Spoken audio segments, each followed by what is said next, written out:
नमस्कार, आदाब, सत श्री अकाल दोस्तों, आप सब लोग को स्वागत है करंट अफेयर्स एक्सप्रेस चैनल पे। गाइज, पहले एक आर्टिकल सुन लीजिए, पहले एक न्यूज़ सुन लीजिए। The BRICS currency could shake the dollar जमीन। आप लोग को पता है पूरे दुनिया पे डॉलर्स का बहुत डोमिनेंस है। ब्रिक्स कंट्री सोच रहे हैं हम लोग एक करेंसी लेके आएंगे जो डॉलर को चैलेंज करेगा, ठीक है। और बहुत कंट्री डॉलर का इम्प्रॉपर यूटिलाइजेशन को लेके बहुत नाखुश है। कोई कंट्री कुछ भी करेगा तो अमेरिका क्या करता है, उन लोग को डॉलर देना बंद कर देता है। पूरे वर्ल्ड के साथ उन लोग को व्यापार में दिक्कत हो सकते हैं। उन कंट्री को तो डॉलर देना बंद कर ही देता है, बाकी कंट्री को भी धमकी देके रखता है कि जो वो कंट्री के साथ व्यापार करेगा, उससे कुछ खरीदेगा या उसको कुछ बेचेगा, वो अगर डॉलर का यूज किया पेमेंट लेने में या पेमेंट देने में, तो उस कंट्री के अगेंस्ट भी हम लोग एक्शन लेंगे, डॉलर देना उस कंट्री को भी बंद कर देंगे। तो ये डॉलर का इम्प्रॉपर यूटिलाइजेशन से बहुत कंट्री नाखुश है। तो ये ब्रिक्स क्या है पहले समझते। ब्रिक्स एक ग्रुप है, ठीक है, कुछ कंट्री का ग्रुप है। अब बोल सकते हो मैं तो ब्रिक्स को मानता हूँ जो नेटो कंट्री है जिसमें 31 कंट्रीज है, ब्रिक्स को मैं मानता हूँ इकोनॉमिकली ज्यादा पावरफुल ग्रुप है। क्यों अभी बताता हूँ। ब्रिक्स स्टैंड्स फॉर, ब्रिक का पूरा नाम अगर हम लोग देखते हैं, ब्राजील, रशिया, उसके बाद इंडिया, चाइना, साउथ अफ्रीका। अब मान लो वर्ल्ड का, ठीक है, वर्ल्ड का मेजर 5 कंट्री मान लो, ठीक है, इकोनॉमिकली। इंडिया आएगा, सॉरी अब पहले से बताता हूँ, America, China, Japan, okay, Germany, India, ठीक है, ये 5 है। अब इसमें से मैं आपको बताता हूँ, अमेरिका और जापान, मतलब जो आपका नेटो जो सबसे पावरफुल ग्रुप माना जाता है, उसमें जर्मनी है, अमेरिका है, मतलब नंबर 1 है और नंबर 3 है, ठीक है। पर सॉरी, नंबर 1 है और नंबर 4 है, ठीक है, पर उसमें बाकी और कोई नहीं है। अब ब्रिक्स पे आ जाओ। ब्रिक्स पे चाइना है नंबर 2 और इंडिया है, ठीक है। आपका इंडिया क्या है, इंडिया है आपका नंबर 5 का कंट्री है। पर 2 दिन बाद इंडिया जब 3rd पोजीशन पे आ जाएगा, ठीक है, मोदी ने बोला 2030 तक इंडिया को हम लोग 3rd लार्जेस्ट इकोनॉमी बना देंगे, और बन भी जाएगा। इंडिया जब 3rd लार्जेस्ट इकोनॉमी बन जाएगा, तब आप लोग देखेंगे एक मेजर शिफ्ट होगा, जिसमें क्या होगा, नंबर 2 चाइना और नंबर 3 इंडिया रहेगा ब्रिक्स पे, और तब 1 और 4 अमेरिका, और 4 पे जो रहेगा, ठीक है, या 5 पे अगर हो जाएगा जर्मनी, तो 1 और 5 रहेगा नेटो में। तो ब्रिक्स सबसे ज्यादा पावरफुल ग्रुप है, इमर्जिंग ग्रुप है। ब्रिक्स को लेके पूरे वेस्ट डरा रहता है, ठीक है। अब ब्रिक्स एक करेंसी लेके आना चाहता है। एक इकोनॉमिस्ट है, ब्रिटिश इकोनॉमिस्ट, इसका नाम है जिम ओ'नील।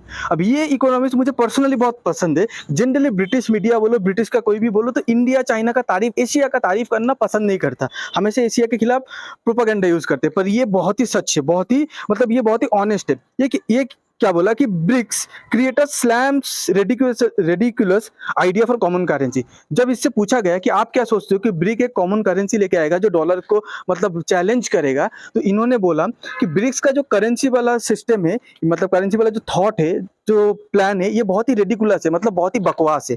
अब ये ऐसा क्यों बोला, देखिए सब बताता हूँ। इसके पहले जिम ओ'नील का बयान सुनिए। जिम ओ'नील ने क्या बोला, BRICS bloc to expand. Jim O'Neill ने क्या बोला है कि ब्रिक्स तुम एक्सपैंड करो, खुद को बढ़ाओ, और डॉलर का जो डोमिनेंस है, डॉलर का जो दादागिरी है, उसको चैलेंज करो। ये ब्रिटिश इकोनॉमिक्स होके ऐसी बात बोल रहे हैं, ओके।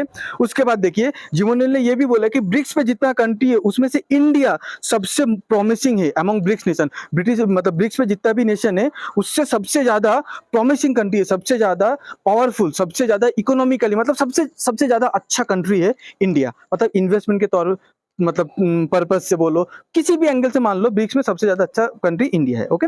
उसके बाद अब मेन चीज पे हम लोग आ रहे हैं। पहले बात क्या है कि positive signal from India China talks ahead of BRICS summit. इस बार ब्रिक्स समिट साउथ अफ्रीका में होने वाला है इस साल। अब उसके पहले इंडिया चाइना का जो क्लैश चल रहा था बॉर्डर पे, इंडिया चाइना ने मतलब आपस में समझौता किया कि हम लोग अच्छे से बात करके बॉर्डर का जो क्लैश है उसको सॉल्व करना चाह रहे हैं। अब वेस्ट अमेरिका कभी नहीं चाहता।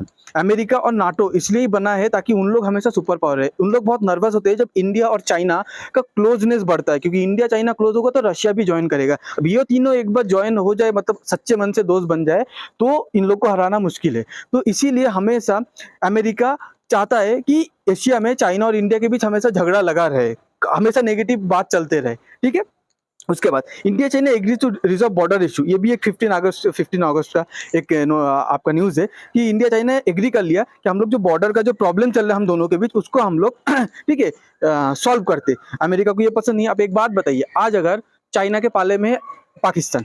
अब इंडिया को दो ही कंट्री परेशान करता है, चाइना और पाकिस्तान। अगर अब चाइना इंडिया का दोस्त बन गया तो पाकिस्तान भी ऑटोमेटिकली इंडिया का दोस्त बन जाएगा, ठीक है। पर जो बहुत इम्पॉसिबल है, बट मतलब जो बहुत इम्पॉसिबल है, पर ना मतलब क्या बोलूँ, ये पॉसिबल हो सकते हैं, बहुत हार्ड है। इम्पॉसिबल तो नहीं बोलूंगा, बहुत हार्ड है, बट पॉसिबल हो सकता है ये, ठीक है। अगर बन गया तो अमेरिका का जो हथियार मार्केट है वो तो पूरा ठप हो जाएगा। इंडिया को बहुत सोफिस्टिकेटेड हथियार बेचा है, इंडिया अमेरिका से खुद बनाता है और हथियार खरीदता भी है। क्यों खरीदता है?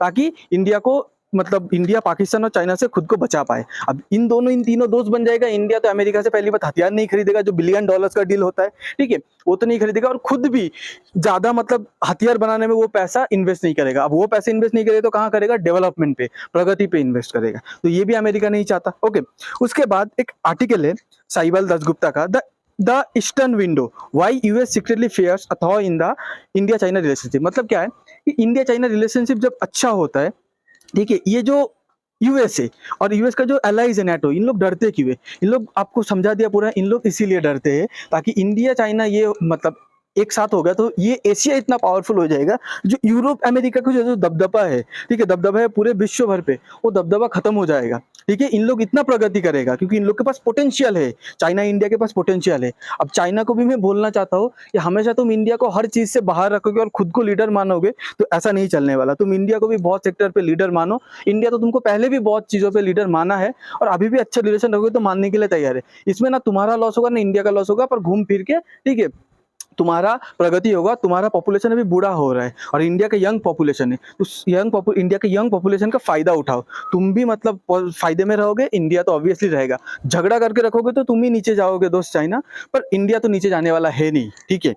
अब एक चीज अब मैं अभी आपको बताता हूँ, जो जिमो नील है वो ब्रिक्स के बारे में इतना अच्छा सोचता है, पर ब्रिक्स का करेंसी के बारे में मतलब रिडिक्यूलस की बोला, मतलब बकवास की बोला ब्रिक्स करेंसी को, ठीक है। क्यों बोला? क्योंकि उनका बोलने का मतलब है कि एक करेंसी जब बना तो एक स्टेबल बैंक चाहिए, और तुम ब्रिक्स करेंसी बना रहे हो तो ब्रिक्स का आपस में इंडिया रशिया बोलो, चाइना रशिया बोलो, इंडिया साउथ अफ्रीका, ठीक है, इंडिया ब्राजील, सबके साथ अच्छे से रिलेशन है। बट ब्रिक्स का सबसे जो दो पावरफुल कंट्री हो इंडिया चाइना। अब तुम दोनों के बीच जब इतना मतभेद है, तुम दोनों का सैनिक जब बॉर्डर पे खड़े हैं एक दूसरे के अगेंस्ट पे, तो तुम ब्रिक्स करेंसी के बारे में कैसे सोच सकते? एक करेंसी, अच्छा करेंसी कब होता है? जो स्टेबल करेंसी रहता है, ठीक है। तो तुम एक स्टेबल करेंसी कैसे बना पाओगे तुम्हारे अगर आपस में इतना मतभेद है, ठीक है, आपस में इतना झगड़ा है दोनों के बीच। तो आशा करता हूँ आपको ये जो जितना बात बोला ये टॉपिक समझ में आया। अगर समझ में आते तो प्लीज शेयर कीजिए, लाइक कीजिए, सब्सक्राइब कीजिए, ठीक है। और आप लोग को बहुत बहुत धन्यवाद अपना कीमती टाइम देने के लिए। Thank you.